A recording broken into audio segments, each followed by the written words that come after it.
জিবরাইল আলাইহিস সালাতু ওয়াস সালাম চলে আসছে আমার আপনার নবীজির কাছে। এসে বলে, আপনি কান্না করেন কেন? যদিও আপনার কান্নার কারণ আল্লাহ তাআলা জানে, এরপরেও আপনার কাছে জানতে চায়।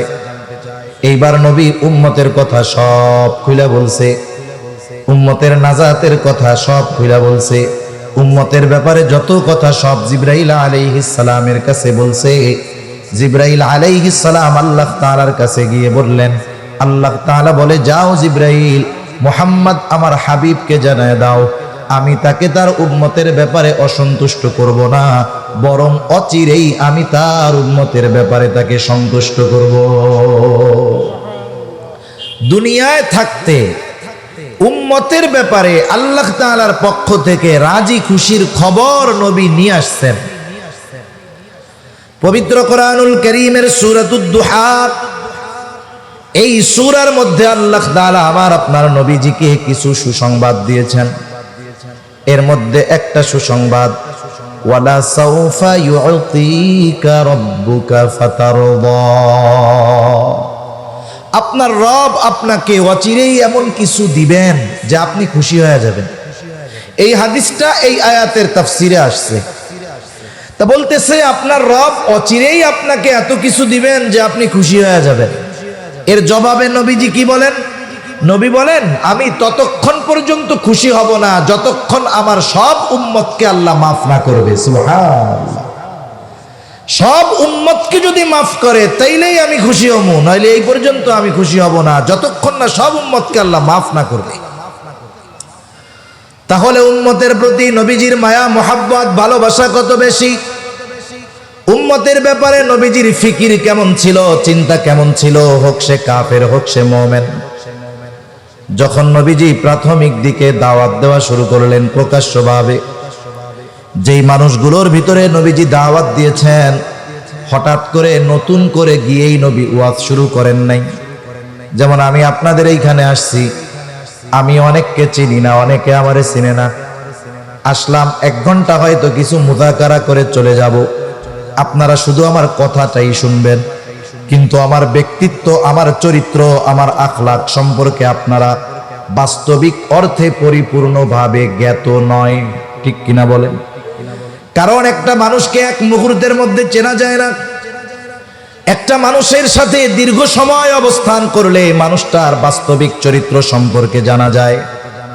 আমার আপনার নবী হুট করে গিয়া নতুন কোনো পরিবেশে দাওয়াত দেন নাই। যেই পরিবেশে তিনি দাওয়াত দেওয়া শুরু করেছেন, ওই মক্কার জমিনে তিনি এর আগে 43 বছর তিনি অতিবাহিত করেছেন। 43 বছর, নবুয়তির 3 বছর পরে প্রকাশ্যে দাওয়াতের নির্দেশ এসেছে। এর মধ্যে শৈশবের কয়েক বছর বাদ দেন, 40 বছর তো তিনি মক্কাবাসীর মধ্যে ছিলেন। মক্কাবাসী তো নবীজিকে ভালো মতো চিনে, নবীজিও মক্কার প্রত্যেকটা মানুষকে ভালো মতো চিনতেন। যে নবীজির বয়স যখন 20-এর কোঠায়, তখনই মক্কার মানুষ আমার আপনার নবীজির উপাধি দিয়েছিল আল আমিন, আস-সাদিক, বিশ্বস্ত, আমানতদার, সত্যবাদী। এই মানুষটা গোটা হায়াতে একটা মিথ্যে কথা বলে নাই। কেমন ছিল তিনি? আল্লাহ তাআলা তো আমার আপনার নবীজির সত্যবাদিতার সত্যায়ন করেছেন, সাক্ষ্য দিয়েছেন। কিন্তু এর আগেই কাফেররা আমার আপনার নবীজির সত্যবাদিতায় মুগ্ধ হয়ে গেছে। যখন প্রকাশ্যে দাওয়াত দেওয়ার নির্দেশ আল্লাহ তাআলার পক্ষ থেকে আসলো, ওয়া আনদির আশীরাতাকাল আকরাবিন, এখন আর গোপনে দাওয়াত নয়, দাওয়াত দিতে হবে প্রকাশ্যে। আত্মীয় স্বজন, পাড়া প্রতিবেশী সবার কাছে দাওয়াত পৌঁছায়া দিতে হবে। নবীজি দাঁড়ায় গেছেন সাফা পাহাড়ের উপর, মক্কাবাসীকে ডাক দিয়েছেন। এমনি কেউ যদি ওই পাহাড়ের উপরে উঠে মক্কার মানুষের কাছে সাহায্য চাইতো, ছুটে আসতো। আজকে ডাক দিচ্ছে আল আমিন, দলে দলে সকলে চলে আসছে। মুহাম্মদ, আমাদেরকে কেন একত্রিত করছো? নবীজি এইবার তাদেরকে প্রশ্ন করলেন, আমি যদি তোমাদেরকে এই সংবাদ দেই, এই পাহাড়ের পেছন দিকে পাদদেশে একদল অশ্বারোহী সৈন্য তোমাদের উপরে আক্রমণ করার জন্য প্রস্তুতি গ্রহণ করতেছে, আকুনতুম মুসাদ্দিকিয়া, তোমরা কি আমার এই কথা বিশ্বাস করবা নাকি? নবীজি জিজ্ঞাসা করার সাথে সাথে উপস্থিত সকলে সমস্বরে জবাব দিয়ে বলে, কেন নয়? অবশ্যই বিশ্বাস করব, কারণ ইতিপূর্বে আমরা তোমাকে সব সময় সত্যবাদী পেয়েছি। ইতিপূর্বে তুমি আমাদের সাথে গোটা হায়াতে মিথ্যা কথা বলো নাই, আর আজকে মিথ্যা কথা বলবা? এইরকম একজন সত্যবাদী, যার চরিত্রের ব্যাপারে কাফেররা সম্পূর্ণভাবে অবগত, এইরকম একজন মহামানব তাদেরকে দাওয়াত দিতে গেছে। কি করছে? এই দাওয়াত তারা গ্রহণ করে না, যার ব্যাপারে তারা সব কথা বিশ্বাস করে। কিন্তু যখন নবী বললেন, আমি তোমাদের কাছে আল্লাহর পক্ষ থেকে প্রেরিত রাসূল, আল্লাহ তাআলা আমাকে নবী বানিয়ে পাঠিয়েছেন, আল্লাহ এক, তার সাথে শিরিক কইরো না, তারই ইবাদত করো, তাহলে কি হবে? বলে আখিরাতে নাজাত পাবা, জান্নাতে চলে যাবা, জীবনটা সফল হয়ে যাবে। এই যে তাদের কল্যাণের কথা যখন নবীজি বললেন, এইবার ওই মানুষগুলো তার দুশ্মন হয়ে গেল। যেই মানুষগুলো বলেছিল তুমি as-সাদিক, তুমি আল আমিন, সেই মানুষগুলোই তার বিরুদ্ধাচরণ শুরু করে দিল। একটা বিষয় হলো, আমি আপনি যদি অপরিচিত কোনো মানুষের কাছ থেকে কোনো খারাপ ব্যবহার পাই, মনে করেন এক জায়গায় গেছি, মানুষ সেও আমাকে চিনে না, আমিও তাকে চিনি না, অথবা আপনিও তাকে চিনেন না, সেও আপনাকে চিনে না, অপরিচিত, হঠাৎ দেখা হয়েছে। এই সময় ওই ব্যক্তি যদি আমার বা আপনার সাথে, অপরিচিত ওই ব্যক্তি খারাপ আচরণ করে, এই কষ্টটা হবে সাময়িক, একটু পরেই দেখবেন ওর খারাপ আচরণের কারণে মনে আর কষ্ট থাকবে না। কিন্তু ওই ব্যক্তির খারাপ আচরণটা যদি আপনার আমার কোনো বন্ধু করে, বলেন তো কষ্ট বেশি লাগবে কি লাগবে না? ওই খারাপ আচরণটা যদি কোনো সন্তান তার বাবার সাথে করে, তাইলে কষ্ট আরো বেশি লাগবে কি লাগবে না? তার মানে যারা পরিচিত আত্মীয় স্বজন, এদের দ্বারা যদি কোনো আঘাত আসে, এরা যদি আমাকে আপনাকে বাস্তবিক কথাগুলো অবিশ্বাস করে, তাহলে আমার আপনার কষ্ট বেশি লাগবে, এটা স্বাভাবিক ব্যাপার। তখন কি হবে? হায় রে, আমি এদের সাথে চলি, ওরা আমার চরিত্রের ব্যাপারে জানে, আমি মিথ্যা কথা বলি না, অথচ তাদের উপকারার্থে, তাদের কল্যাণার্থে কত গুরুত্বপূর্ণ বিষয় তাদের বললাম, ওরা আমার কথা মানলো না। একটা ডিপ্রেশন, একটা চিন্তা হয়তো আমার আপনার মধ্যে আসবে, এবং ওই চিন্তা হয়তো আমার আপনার অসুস্থতার কারণও হয়ে যেতে পারে। নবীজি যখন কাফেরদের মধ্যে দাওয়াত দিচ্ছেন, আত্মীয় স্বজন, কিন্তু তারা কেউ নবীজির এই কথাগুলো মেনে নেয় না, বরং নবীজির উপরে তাদের পাল্টা প্রতিক্রিয়া। নবীজি কি করলেন? নবীজির টেনশনে খাওয়া বন্ধ হয়ে গেল, নবীজি অসুস্থ হয়ে গেলেন। হয়তো দুইটা কারণ হতে পারে। এক নাম্বার কারণ, হয়তো তিনি চিন্তা করতেছিলেন যে আমাকে দেওয়া দায়িত্ব আমি যথাযথভাবে পালন করতে পারতেছি কিনা। দ্বিতীয় বিষয় হলো যে এদেরকে আমি এমন সত্য কথা বলতেছি, এরা আমার যত আপনজন হোক না কেন, প্রিয়জন হোক না কেন, এরা যদি ঈমান না আনে, আমার কথাগুলো মেনে না নেয়, তাহলে অনন্তকাল তাদের জাহান্নামে অবস্থান করা লাগবে। অনেক সময় মানুষ আপনজন প্রিয়জনের কষ্টের কথা চিন্তা করে নিজেও কষ্ট পায়। রাসূলুল্লাহ সাল্লাল্লাহু আলাইহি ওয়াসাল্লাম টেনশনে খাওয়া দাওয়া বন্ধ হয়ে গেছে, অসুস্থ হয়ে গেছেন, আর আল্লাহ রাব্বুল আলামিন আমার আপনার নবীকে বলতেছেন, লাআল্লাকা বাখিউন নাফসাকা আল্লা ইয়াকুনু মুমিনিন। এরা ঈমান না আনার কারণে আপনি নিজেকে নিজে মৃত্যু মুখে ঠেলে দিচ্ছেন কেন? আপনার দায়িত্ব তো এটা না, আপনি এই কথাগুলো তাদের কাছে পৌঁছিয়ে দিবেন। তারা যদি কথা গ্রহণ করে তারা কামিয়াব, আর যদি তারা কথা গ্রহণ না করে এই ব্যর্থতা তাদের। আপনি আপনার দায়িত্ব পালন করেন, আপনাকে যেই দায়িত্ব দেওয়া হয়েছে আপনি আপনার কথাগুলো তাদের কাছে পৌঁছিয়ে দেন। এটা যদি আপনি করেন আপনার দায়িত্ব শেষ। তাহলে চিন্তার বিষয়ে যেটা বুঝবার জন্য যেটা বলেছি, যে উম্মত দ্বীনের কথা না মানার কারণে, ঈমান না আনার কারণে নবীজি নিজে চিন্তিত হতেন, এত চিন্তিত হতেন যে অসুস্থ হয়ে গেছেন।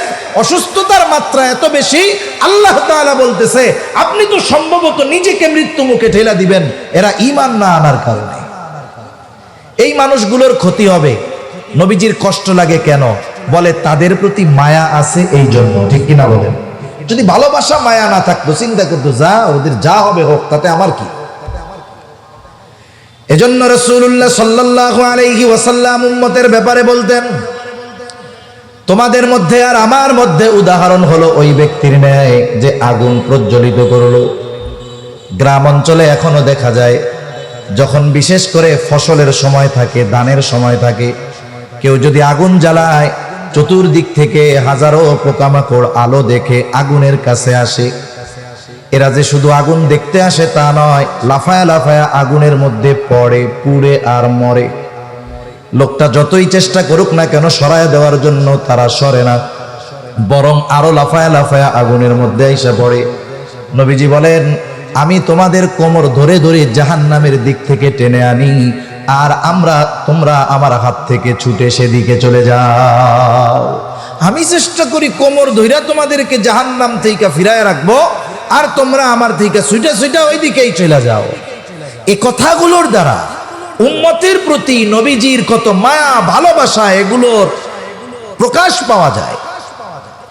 শুধু তাই না, নবীজি যে তার সামনে উপস্থিত উম্মতদের শুধু ভালোবাসতেন এমনটা নয়, কিয়ামত পর্যন্ত অনাগত সকল উম্মতের প্রতি নবীজি তার ভালোবাসার খবর দিয়ে গেছেন। নবীজি একদিন হঠাৎ করে বলতেছেন, আমার ভাইদেরকে দেখতে মন চায়। উপস্থিত সাহাবায়ে কেরাম বলে, ইয়া রাসূলুল্লাহ, আমরা কি আপনার ভাই নই? নবীজি বলে, তোমরা আমার সাহাবী, তোমরা হলো আমার সাথী, তাহলে আপনার ভাই আবার কারা? বলে, আমার পরে আমাকে না দেখে যারা ঈমান আনবে তারাই হলো আমার ভাই। এর দ্বারা কিয়ামত পর্যন্ত যত মানুষ আসবে, রাসূলুল্লাহ সাল্লাল্লাহু আলাইহি ওয়াসাল্লাম তাদের প্রতি ভালোবাসার খবর দিয়ে গেছেন। নবীজি শুধু তার ঈমানদার উম্মতদের ভালোবাসতেন এমনটা নয়, তার উম্মত হোক সে কাফের, তাকেও নবীজি ভালোবাসতেন। কারণ একটা বাবার যদি 3টা সন্তান থাকে, 2টা সন্তান ভালো, একটা যদি খারাপ হয়, বলেন তো কোনো মা বাবা আছে নাকি যে সন্তান খারাপ হওয়ার কারণে তাকে ভালোবাসে না? এরকম আছে কোনো মা বাবা? বরং ওই সন্তান যেইটা খারাপ, ওর জন্য আল্লাহ তাআলার কাছে দোয়া আরো বেশি করে, খারাপ সন্তানের জন্য চিন্তা বেশি করে।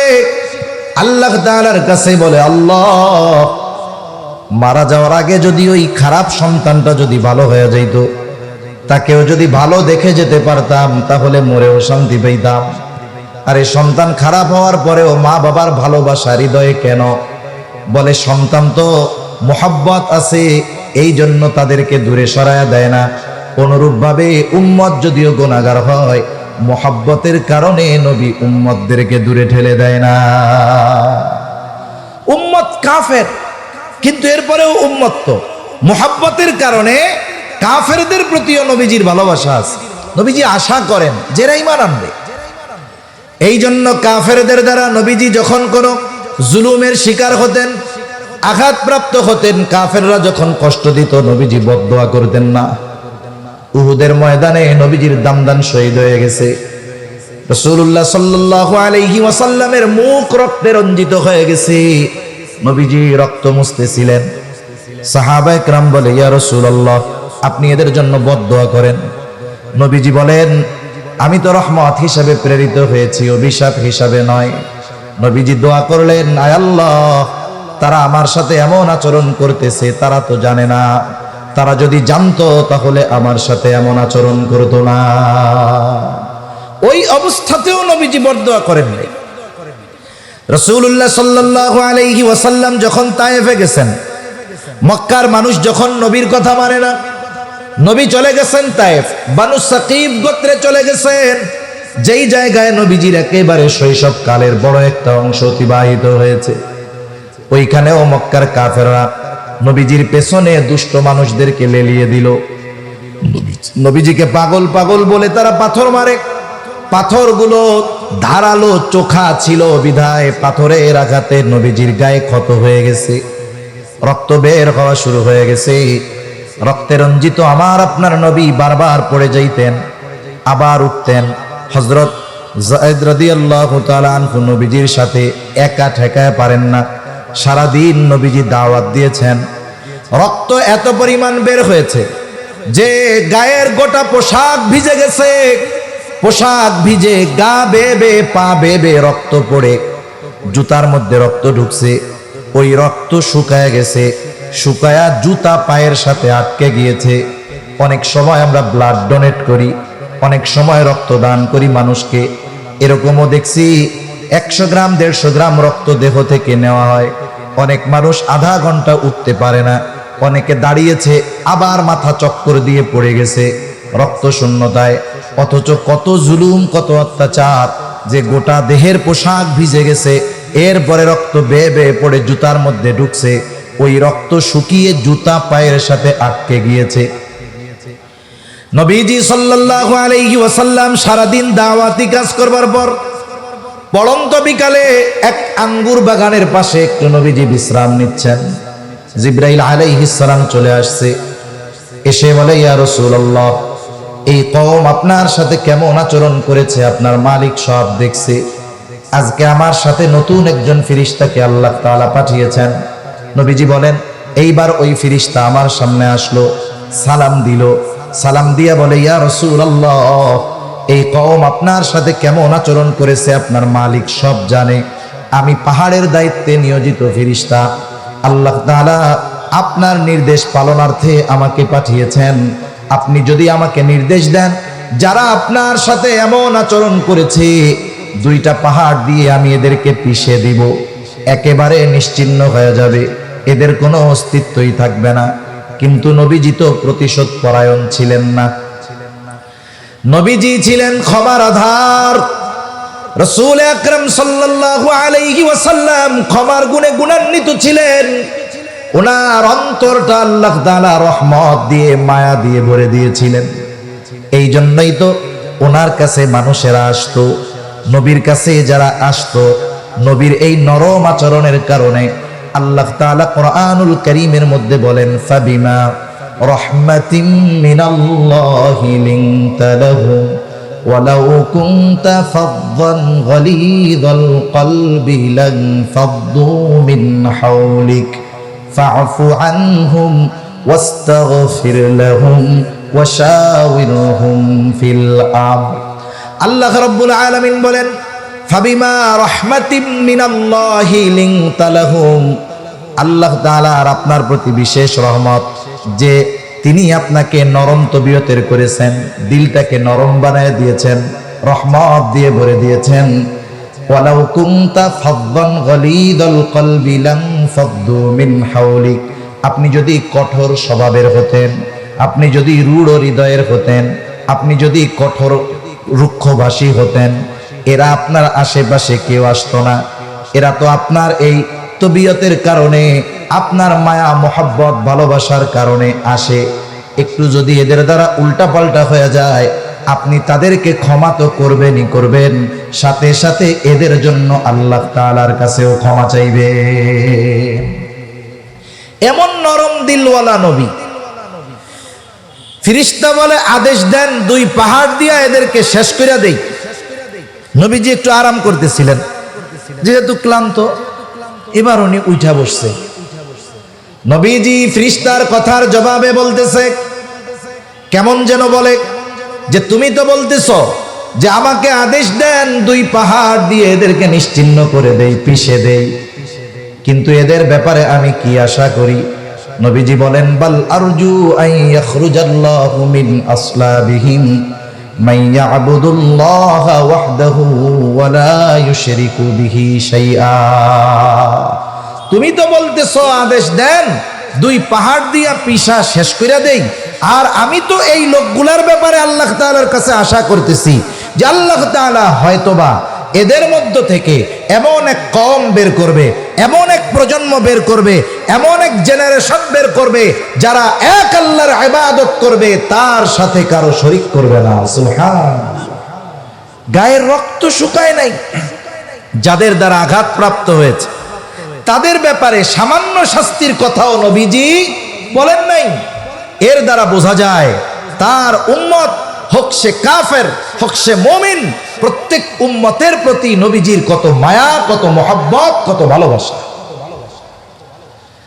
একের পর এক বলতে গেলে লম্বা কথা বলা যাবে, তবে কিছু কিছু সময় আছে 1000 জনের চাইতে 1 জনের কথার মূল্য বেশি, ঠিক কিনা বলেন?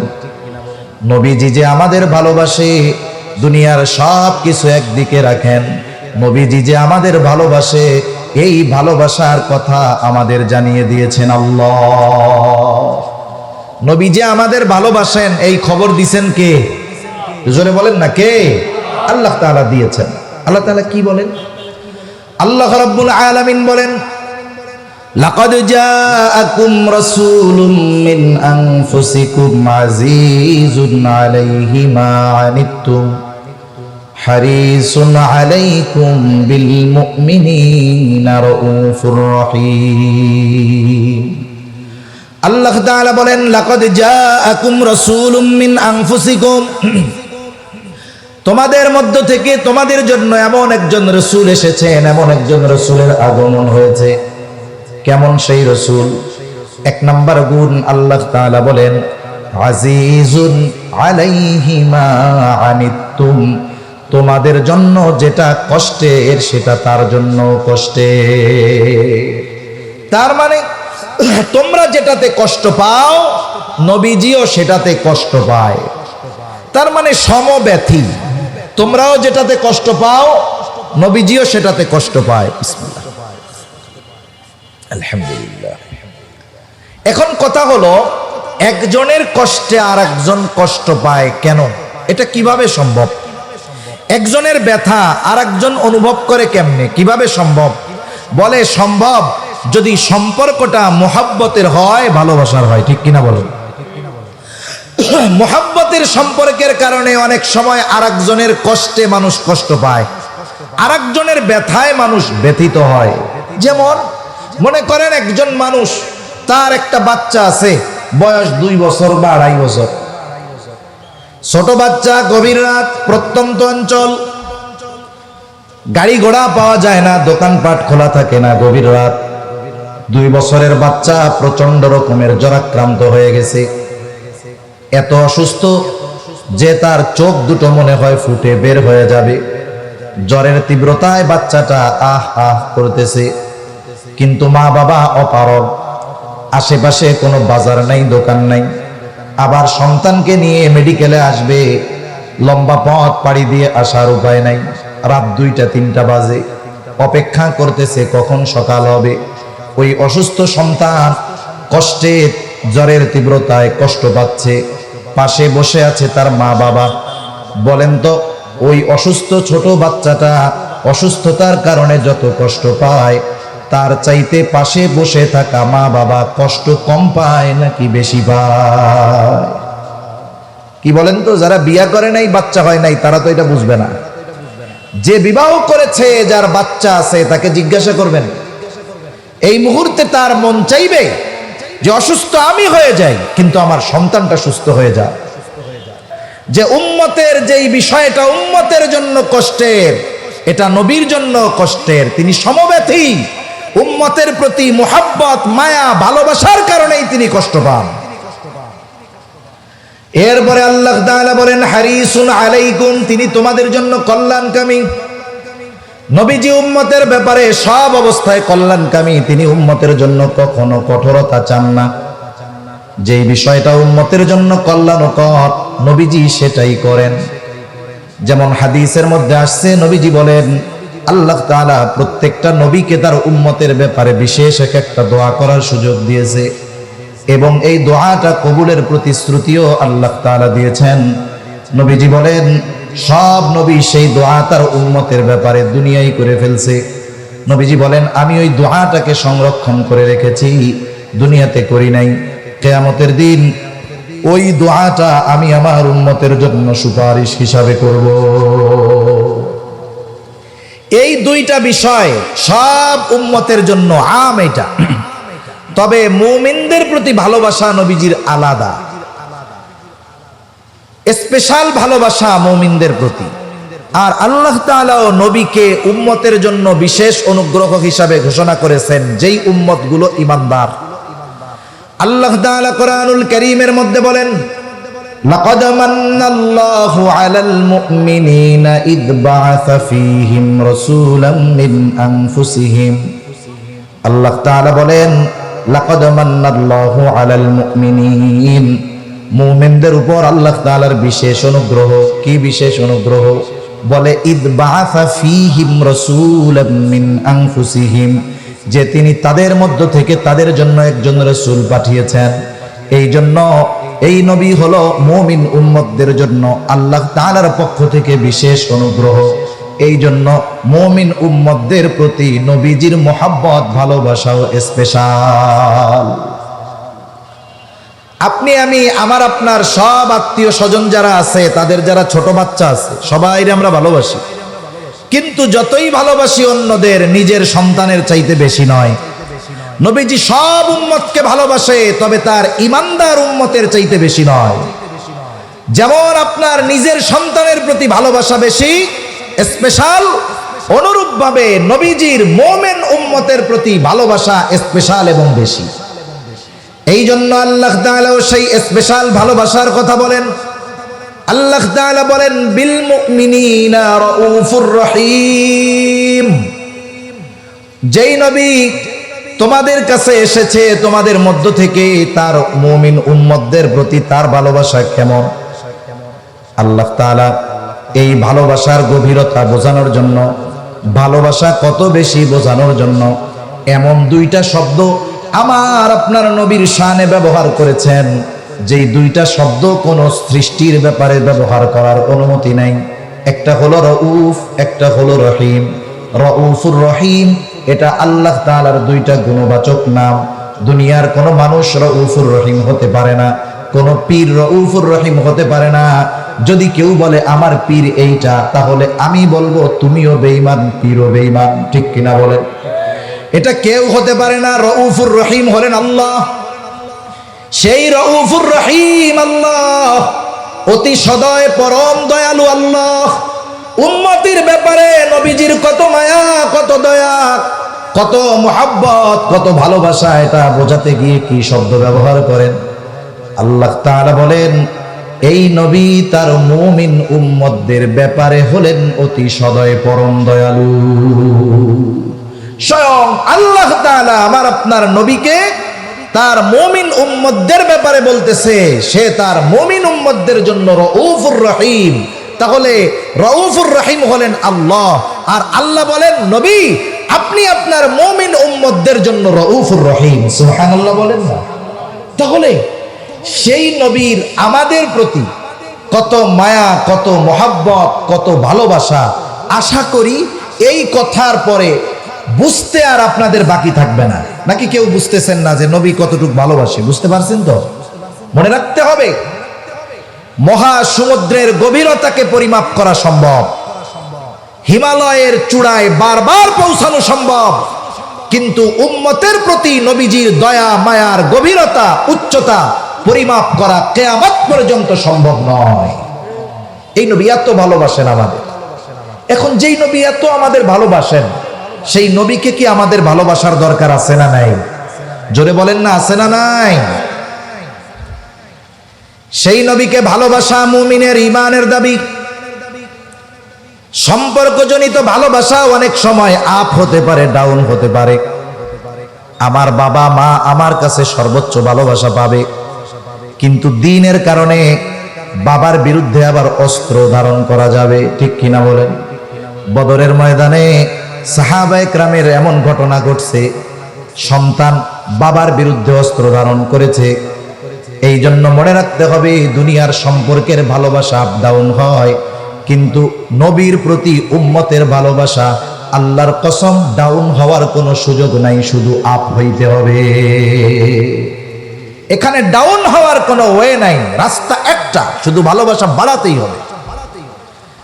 এটা মুমিনের ঈমানের দাবি। এই জন্য নবীজি বলেন লা ইউমিনু আহাদুকুম হাত্তা আকুনা আহাব্বা ইলাইহি মিন ওয়ালিদিহি ওয়া ওয়ালাদিহি ওয়ান নাসি আজমাইন। নবীজি বলেন তোমাদের মধ্য থেকে কেউ ততক্ষণ পর্যন্ত মুমিন হতে পারবে না যতক্ষণ না সে তার পিতা মাতা সন্তান সন্ততি এক কথায় সকলের চাইতে আমি নবীকে বেশি ভালোবাসবে। আমরা সবাই নবীকে ভালোবাসতে চাই, আমরা চাই তো নবীকে ভালোবাসতে চাই। এখন নবীকে ভালোবাসবো কেমনে? নিজ পদ্ধতিতে, নাকি নবী যে পদ্ধতি বলে দিয়েছেন সেই পদ্ধতিতে? অবশ্যই নবীর বাতিয়ে দেওয়া পদ্ধতিতে যদি আমরা নবীকে ভালোবাসি, ওই ভালোবাসা নবীজি পর্যন্ত পৌঁছাবে। আর যদি নিজস্ব মন গড়া পদ্ধতিতে নবীকে ভালোবাসতে যাই, তাহলে অনেক সময় নিজের অজান্তে ভালোবাসার নামে বেয়াদবি হয়ে যাবে। এজন্য সুস্পষ্ট রীতিনীতি যেখানে আছে, সেখানে নিজস্ব মন গড়া পদ্ধতিতে নবীকে ভালোবাসা লাগবে না। এখন আমরা তো নবীকে সামনে পাই নাই। আবু বকর নবীকে সামনে পেয়েছে, এই জন্য সব সম্পদ আইনা নবীর কাছে হাজির করছে। হযরতে তালহা নবীজিকে সামনে পেয়েছে, সেই জন্য উহুদের ময়দানে নিজের বুকটাকে, পিঠটাকে নবীর জন্য ঢাল বানায় দিছে। আমাদেরও নবীকে ভালোবাসতে মন চায়। কেমনে ভালোবাসবো, কি করলে ভালোবাসা হবে, নবী জানায় দেন। নবীজি বলেন, মান আহাব্বা সুন্নতি ফাকাদ আহাব্বানি ওয়া মান আহাব্বানি কানা মাই ফিল জান্নাহ। নবীজির সুসংবাদ হইল নবীর সুন্নাতকে ভালোবাসতে হবে। নবীর সুন্নাতকে ভালোবাসলে নবীকে ভালোবাসা হবে। নবীকে যদি ভালোবাসতে পারি, নবীজি বলেন ওই ব্যক্তি আমার সাথে জান্নাতে অবস্থান করবে। নবীর সাথে জান্নাতে থাকতে চাই কারা? একটু আদজা করি তো। নারায়ে তাকবীর। এই আওয়াজ তো হইল না। নারায়ে তাকবীর। সারা বাংলাদেশে কিছু হইলে আমরা ৮,০০০-এর দিকে তাকায়া থাকি, যে আওয়াজ এখান থেকে আগে উঠতে হবে। এজন্য এই জায়গার আওয়াজটাও একটু জোরে হওয়ার দরকার, ঠিক কিনা বলেন? নবীর সাথে জান্নাতে থাকতে পারবে, এর চাইতে বড় সুসংবাদ সাহাবায়ে কেরামের কাছে আর কিছুই ছিল না। রাসূলুল্লাহ সাল্লাল্লাহু আলাইহি ওয়াসাল্লামের কাছে একজন গ্রাম্য সাহাবী আসছে, গ্রামের সহজ সরল মানুষ। নবীজি আর একজনের সাথে কথা বলতেছেন। আদব হলো কেউ যদি কারো সাথে কথা বলে, কথার মধ্যে ব্যাঘাত সৃষ্টি না করা, কথা শেষ হবে এরপরে কথা জিজ্ঞাসা করা। কিন্তু গ্রামের মানুষ, সরল মানুষ বোঝে না। নবীজি আর একজনের সাথে কথা বলতেছে, ওই লোকটা গিয়া নবীজিরে জিজ্ঞাসা করে, ইয়া রাসূলুল্লাহি মাতাস সাআহ, হে আল্লাহর রাসূল কিয়ামত কখন হবে? তার খুব তাড়াহুড়ো, তার খুব ব্যস্ততা, কেমন যেন সে কিয়ামতের জন্য গাঠি গুঠি নিয়ে রেডি, কিন্তু কিয়ামত আসতেছে না। নবীজি ওই ব্যক্তির সাথে কথা শেষ করে জিজ্ঞাসা করলেন, কোথায় ওই ব্যক্তি যে এই কথা কইছে যে কিয়ামত কখন হবে? বলে, ইয়া রাসূলুল্লাহ আমি কইছি। নবীজি তাকে পাল্টা প্রশ্ন করলেন, মা আদাত্তা লাহা, কিয়ামতের জন্য তুমি কি পাথেয় সংগ্রহ করছো? এইবার লোকটা বলে, আমি আল্লাহ এবং তার রাসূলকে ভালোবাসি। কারণ প্রশ্নের দ্বারা বোঝা যাচ্ছিল সে কিয়ামতের ব্যাপারে সংবাদ জানতে চাচ্ছে, এমনটা নয়, বরং তার ভিন্ন কিছু জানা উদ্দেশ্য। নবীজি তো উম্মতের রুহানি ডাক্তার ছিলেন, এই জন্য প্রশ্ন করার পরে মূল উদ্দেশ্যটা বুঝতে পারছে। প্রশ্ন করছে, কি পাথেয় সংগ্রহ করছো? লোকটা বলে, আমি আল্লাহ এবং তার রাসূলকে ভালোবাসি। নবীজি জবাব দিলেন, আল মারউ মাআ মান আহাব্বা, যে যাকে ভালোবাসে, মহাব্বত করে, তার সাথে অবস্থান করবে। প্রশ্ন শুরু হয়েছে কি দিয়া? বলে কিয়ামত কখন হবে। শেষ হয়েছে কি দিয়া? বলে যে যাকে মহাব্বত করে তার সাথে অবস্থান করবে। তার মানে বোঝা যায় প্রশ্ন যেই উদ্দেশ্যে করা হয়েছে, যদিও দেখা যাচ্ছে কিয়ামতের ব্যাপারে সে খবর চায়, কিন্তু উদ্দেশ্য তা নয়, ভেতরে ভেতরে উদ্দেশ্যটা ভিন্ন। মূলত নবী তার মূল উদ্দেশ্যের জবাবটা দিয়ে দিলেন। এই জবাব পায়া ওই লোকটা বাড়ির দিকে হাঁটা দিয়েছে। হযরত আনাস রাদিয়াল্লাহু তাআলা আনহু বলেন, নবীর সাথে জান্নাতে থাকতে পারবো, এই খবর শুনে আমরা এত খুশি হয়েছি, ইসলাম গ্রহণের পরে আর কোনো কথার দ্বারা এত খুশি হই নাই। তাহলে নবীর সাথে জান্নাতে থাকার সুসংবাদ সাহাবায়ে কিরামের কাছে ইসলাম গ্রহণের পরে সবচাইতে আনন্দের খবর ছিল। সেই নবীর সাথে জান্নাতে থাকার সুযোগ আমাদের আছে না নাই? জোরে বলেন না, আছে না নাই? তাহলে কি করতে হবে? নবীর সুন্নতকে মহব্বত করতে হবে, তাইলে অফার পাওয়া যাবে জান্নাতে থাকার। মনে করেন এক বড় কোম্পানি আপনাকে, আমাকে বা আমাদের যে কাউকে একটা অফার দিছে। অফার কি? যে আপনাকে একটা বিমানের টিকিট দেওয়া হইল বিজনেস ক্লাসের। এই বিমানে চড়ে আপনি ওমরার সফরে যাইতে পারবেন, আসতে পারবেন। আবার একবারে ক্লক টাওয়ারের একেবারে উপরের দিকে, যেখান থেকে বাইতুল্লাহর ভিউ পরিপূর্ণ দেখা যায়, প্রতি রাত্রে একদিন 24 ঘন্টায় বাংলাদেশি টাকায় 30-40 হাজার টাকা এমনি সময় লাগে।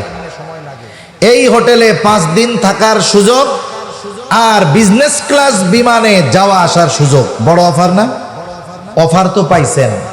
এখন আপনার আমার কাছে পাসপোর্টও নাই, ভিসাও নাই। এখন বলেন তো, পাসপোর্ট ভিসা যদি না থাকে অফার গ্রহণ করার সুযোগ আর আছে? সুযোগ আর নাই। আলহামদুলিল্লাহ, আমাদের আজকের মাহফিলের অন্যতম আকর্ষণ আমার এলাকার জামাই আর কি, সেই হিসাবে দুলাভাই কই, আল্লামা হাবিবুল্লাহ মাহমুদ কাসেমি হাফিজাহুল্লাহ হযরত চলে আসছেন। আমরা একটা তাকবীর দেই, নারায়ে তাকবীর, নারায়ে তাকবীর। মাশাআল্লাহ, একটু জমে জমে বৈশা যান, আমি 2-3 মিনিটের মধ্যে শেষ করে দেই। তাহলে অফার পাওয়া গেল, কিন্তু অফার ভোগ করতে হইলে পাসপোর্টও লাগবে, ভিসাও লাগবে। লাগবে কি লাগবে না? পাসপোর্ট ভিসা কোনটা? পাসপোর্ট ভিসা কোনটা? নবীজি বলেন, কুল্লু উম্মতি ইয়াদখুলুনাল জান্নাতা ইল্লা মান আবা। নবীজি বলেন, আমার সব উম্মত জান্নাতে প্রবেশ করবে, আবা উম্মত ছাড়া। জিজ্ঞাসা করা হলো, ইয়া রাসূলুল্লাহ, আবা উম্মত কারা?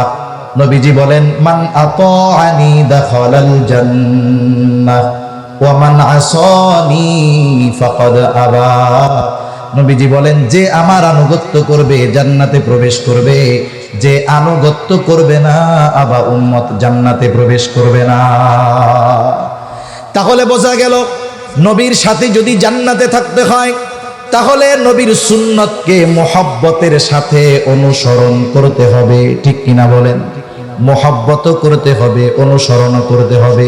শেষ কথা বলে আলোচনা শেষ করে দেই। মনে করেন এই দুনিয়া থেকে আমরা সকলেই চলে যাব। যখন আমার গোসল হয়ে যাবে, কাফন পরিয়ে দিবে, জানাজাটা শেষ, এইবার লাশটা নিয়ে যখন কবরস্থানের পাশে রাখা হবে, কবরের পাশে রাখা হবে, 2 জন ভেতরে নামবে, উপর থেকে 2 জন লাশ নিচের 2 জনকে ধরায়া দিবে। বুজুর্গানে দ্বীনের ভাষায় বলি, বলে কি? বলে, আল্লাহ রে, আপনার নামে এমন এক ব্যক্তিরে কবরে রাখতেছি যার গোটা হায়াত সুন্নাতের উপরে অতিবাহিত হয়েছে। তার মানে নিজে সুন্নাতরে মোহাব্বত করত, অনুসরণ করত। আরে যখন মারা গেছে তখনও মোহাব্বত ছিল সুন্নাতের, সুন্নাতের উপরে ছিল। আরে কবরে যখন রাখতেছি এখনো তো সুন্নাতের উপরে আছে। এইটা হইল ওই জগতের ভিসা। মনে করেন দুনিয়ার জগৎ থেকে ট্রান্সফার হইছে কোথায়? বলে আলমে বরজখে। দুনিয়ার জগৎ থেকে নতুন জগৎ, বাংলাদেশ থেকে অন্য জগতে যাইতে গেলে ভিসা লাগে কি লাগে না?